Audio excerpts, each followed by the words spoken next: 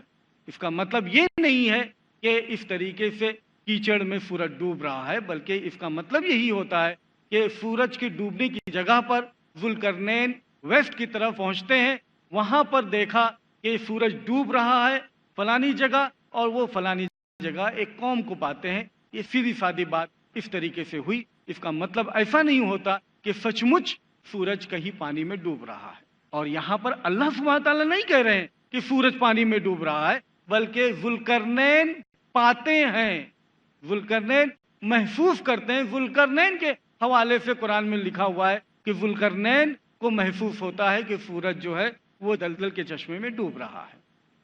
تو اس طریقے سے اگر ہم سمجھائیں تو کوئی غلطی یہاں پر ہمیں قرآن میں نہیں ملتی۔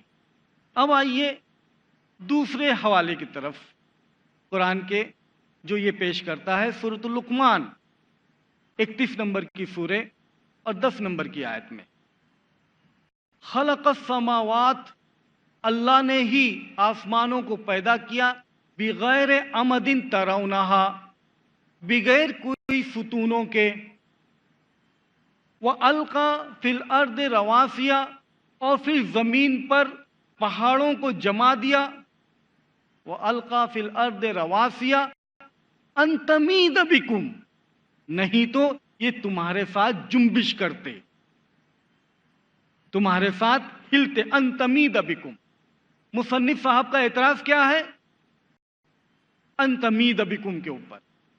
کہ دیکھو قرآن یہاں کہتا ہے کہ زمین جو ہے کہیں ہلے نہیں، جنبش نہ کرے، اس کے لیے پہاڑوں کو جما دیا ہے۔ ارے زمین تو چکر لگاتی ہے، تم ہلنے کی بات کرتے ہو کہ ہلے نہیں؟ یہ تو زمین سورج کا چکر لگاتی ہے، روٹیٹ اور ریوالو کرتی ہے، تو یہ کیسی بات ہے کہ اس پہاڑوں کو جما دیا اور جمانے کے بعد میں یہ قرآن کہے ان تمید بکم، تاکہ تمہارے ساتھ یہ ہلے نہیں۔ جب یہ کہتا ہے قرآن کہ تمہارے ساتھ ہلے نہیں، جبکہ ہم کو سائنس سے یہ معلوم ہے کہ زمین چکر لگاتی ہے، تو یہ تو بالکل غلطی ہے، یہ بالکل غلط بات ہے۔ حالانکہ یہ کم سمجھی ہے، غلط فہمی ہے کہ جب قرآن یہ کہتا ہے کہ تمہارے ساتھ یہ جنبش نہ کرے، یہ بالکل درست ہے۔ یہاں پر یہ نہیں قرآن کہہ رہا ہے کہ روٹیٹ اور ریوالو نہیں کریں، چکر نہیں لگا رہی۔ یہ بات تو قرآن کی دوسری آیتوں سے ثابت ہو جاتی ہے، جہاں پر سورۃ الانبیاء 21 نمبر کی سورہ اور 33 نمبر کی آیت ہے، هو الذی خلق اللیل والنہار والشمس والقمر کل فی فلک یسبحون، کہ اسی نے رات اور دن کو پیدا کیا، سورج اور چاند کو پیدا کیا، سارے کے سارے لوگ، سارے کے سارے سیارے، یہ کل فی فلک یسبحون، یہ چکر لگاتے ہیں اپنے فلک میں۔ یہ تو صاف صاف قرآن میں ہے۔ لیکن یہاں پر جنبش کی جو بات ہے، جو قرآن خود کہہ رہا ہے کہ تمہارے ساتھ یہ ہلتے ڈلتے نہیں، اس کی مثال ہم اس طریقے سے دے سکتے ہیں کہ اگر سمندر میں کوئی جہاز ہے پانی کے اوپر، تو لنگر اس کو لگائے جاتے ہیں۔ لنگر اس لیے لگائے جاتے ہیں کہ جہاز جو ہے ٹکا رہے ایک جگہ پر۔ اگر اس طریقے سے لنگر نہیں لگائیں گے تو جہاز جو ہے ڈھلکتا رہے گا، چلے گا نہیں، بلکہ ڈھلکتا رہے گا، اس کے اوپر ہلتا رہے گا۔ تو اس طریقے سے یہ زمین ہے، اس طریقے سے یہ زمین کے اوپر پہاڑ ہیں۔ اگر یہ پہاڑ نہیں ہوتے، اور اس کے اوپر تحقیق سائنسدانوں کی ہو چکی ہے کہ اگر یہ پہاڑ نہیں ہوتے تو یہ ارتھ کرسٹ جو زمین کی سطح ہے وہ تمہارے ساتھ میں ہلتی ڈلتی، جنبش کرتی، اور یہ تحقیق سے ہم کو معلوم ہے کہ اس طریقے سے پہاڑ یہ کام انجام کرتے ہیں. تو یہاں پر اس طریقے سے کوئی بات نہیں ہے کہ زمین جو ہے وہ ایک جگہ پر سٹیٹک ہے، ایک جگہ پر ساکت ہے اور وہ ریوالو اور روٹیٹ نہیں کرتی، بلکہ یہاں پر جنبش کی بات ہو رہی ہے کہ اگر یہ پہاڑ نہیں ہوتے تو اس کے اندر سٹیبلٹی اور استھرتا اور جو اس کی سطح ہے وہ تمہارے ساتھ میں ہلتی ڈلتی، وہ بات نہیں موجود ہے. اب اگر ہم غور کریں اس آیت کے اوپر، یہاں پر اس آیت میں یہ ہے بغیر عمدن ترونہا، کہ یہ آسمان جو ہے بغیر ستون کے ہیں. چونکہ یہ عیسائی مشنری ہے، اب میرا کام یہ ہے کہ اس کو یہ میں بتاؤں کہ تم اپنی بائبل کیوں نہیں دیکھتے. اپنی بائبل ایوب اولڈ ٹیسٹمنٹ کی کتاب ہے، جاب 26 نمبر کے ادھیائے 26 نمبر کے چیپٹر میں 11 نمبر کے ورس میں ہے کہ یہ آسمانوں کے ستون ہیں جو کانپتے ہیں. اب یہ بتاؤ کیا آسمانوں کے ستون تم دیکھتے ہو، پلرز دیکھتے ہو؟ تم اپنی خیر مناؤ جہاں پر یہ بات لکھی ہوئی ہے کہ آسمانوں کے ستون ہیں، جبکہ قرآن کہتا ہے بغیر عمد ترونہا، بغیر ستونوں کے ہم نے آسمانوں کو بنایا. تو کون سی بات سچی ہے؟ قرآن کی بات سچی ہے کہ آپ کی بائبل کی بات سچی ہے؟ آسمانوں کے ستون ہے اس کو چھوڑو، بلکہ جاب دوسری کتاب 9 نمبر کے باب اور 6 نمبر کی ورس کے اندر ہے کہ زمین کے بھی ستون ہیں. زمین کے چاروں طرف گھوم جاؤ، اولڈ ٹیسٹمنٹ کی کتاب کہتی ہے کہ زمین کو بھی ستون ہے، زمین کو بھی پلر ہے. یہ زمین جو ہے پلر کے اوپر ہے. تو یہ بتاؤ آپ کی کتاب صحیح ہے کہ ہماری کتاب صحیح ہے؟ الحمدللہ. وہ تو چھوڑو جو یہ کہتے ہو کہ زمین جو ہے چکر لگاتی ہے، تمہارا قرآن کہتا ہے جنبش نہیں کرتی، یہ تو غلطی ہے. تم اپنی کتاب دیکھو، سامس کی کتاب کہ وہاں پر لکھا ہوا ہے کہ زمین ایسی جمی ہوئی ہے it can not be moved, اس کو ہلایا نہیں جا سکتا. تو اب بتاؤ کہ آپ کی کتاب میں لکھا ہوا ہے، بائبل میں اولڈ ٹیسٹمنٹ میں لکھا ہوا ہے کہ زمین کو ہلایا بھی نہیں جا سکتا. یہاں تو قرآن میں سورۃ الانبیاء 21 نمبر کی سورت 33 نمبر کی آیت میں باقاعدہ لکھا ہوا ہے فی فلک یسبحون کہ یہ چکر لگاتے ہیں. تو کون سی بات صحیح ہے اور کون سی بات غلط ہے یہ آپ خود دیکھ سکتے ہیں. دوسری آیت کی طرف آتے ہیں. دوسری آیت سورۃ الیاسین 36 نمبر کی سورہ 38 نمبر کی آیت ہے. وَالشَّمْسُ تَجْرِي لِمُسْتَقَرٍّ لَهَا.